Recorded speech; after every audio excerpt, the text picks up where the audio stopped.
నెమ్మదిగా దేవస్థానం వారే తిరుమల తిరుపతికి మధ్యలో 2 బస్సులు ప్రారంభించారు. ఆ సర్వీసులు తిరుపతిలోని మొదటి సత్రం నుంచి రోజుకు 3 సార్లే ఉండేది. తిరుమల నుంచి రాత్రి 7 దాటితే బస్సులే ఉండేవి కావు. 1955 నుంచి 56లో రైల్వే స్టేషన్ సమీపంలో శ్రీనివాస్ బస్ స్టాండ్ ఏర్పడి నాటికి భక్తుల సంఖ్య రోజుకు 500 నుంచి 600 వరకు ఉండేది. బస్సుల సంఖ్య పెరుగుకుంటూ పోవడంతో సౌకర్యంగా ఉండి భక్తులు వెల్లువెత్తసాగారు. దీంతో రెండో ఘాట్ రోడ్ గురించి ఆలోచించాల్సి వచ్చింది. 1974 నాటికి అది పూర్తయింది. ఈ ఆలయం ప్రపంచంలోని అత్యధికంగా సందర్శించే మతపరమైన ప్రదేశాలలో ఒకటి.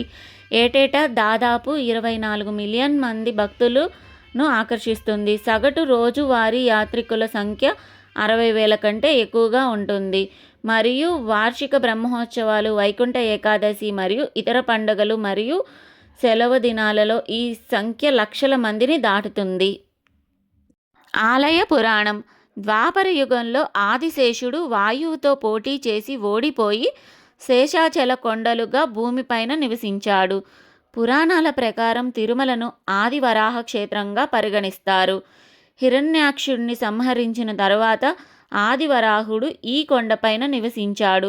వెంకటాచల మహత్యం. తిరుమల ఆలయంపై విస్తీర్ణంగా ఆమోదించబడిన పురాణం.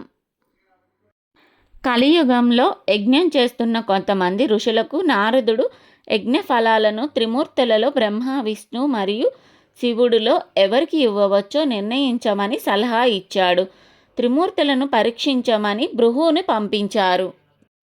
తన పాదంలో అదనపు కన్ను ఉన్న ముని బ్రహ్మ మరియు శివుణ్ణి సందర్శించి ఈ 2 ప్రదేశాలలోనూ గుర్తింపబడలేదు.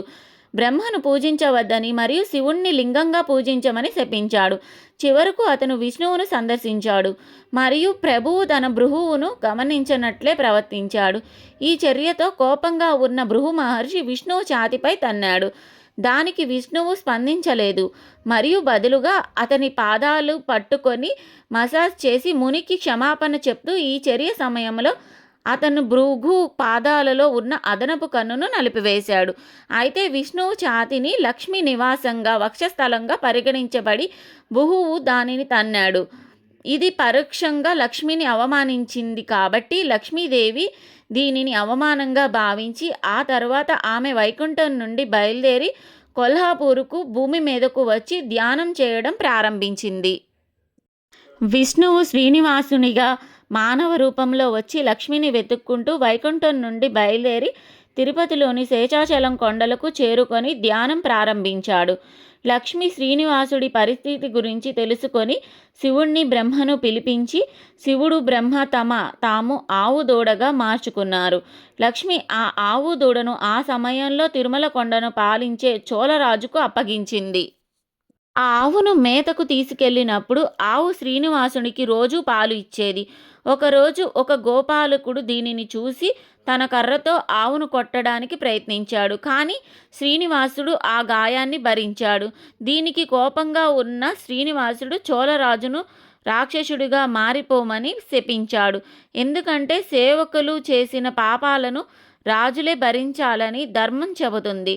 రాజు దయ కోసం ప్రార్థించాడు. తరువాత శ్రీనివాసుడు అతనితో రాజు తదుపరి జన్మను ఆకాశరాజుగా తీసుకొని తన కుమార్తె పద్మావతిని శ్రీనివాసునితో వివాహం చేయాలని చెప్పాడు.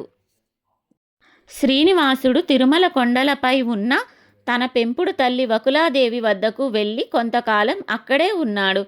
శాపం తర్వాత చోళరాజు ఆకాశరాజుగా పునర్జన్మ పొందాడు మరియు అతనికి పద్మావతి అనే కుమార్తె జన్మించింది. ఆమె ప్రస్తుత ఆంధ్రప్రదేశ్లోని తిరుచన్నూరులో ఉన్న పద్మ పుష్కరిణిలో జన్మించింది. శ్రీనివాసుడు ప్రస్తుత ఆంధ్రప్రదేశ్లోని నారాయణవనంలో లక్ష్మీ స్వరూపమైన పద్మావతిని వివాహం చేసుకొని తిరుమల కొండకు తిరిగి వచ్చాడు. కలియుగం యొక్క శాశ్వత కష్టాల నుండి మానవాళిని విముక్తి కోసం 7 కొండలపై ఉండాలనే భగవంతుని కోరిక. భగవంతుడు మరియు దేవతలు ఇద్దరూ ఎల్లప్పుడూ అక్కడే ఉండాలనే కోరికను వ్యక్తపరిచే రాతి దేవాలయాలుగా మారతారు.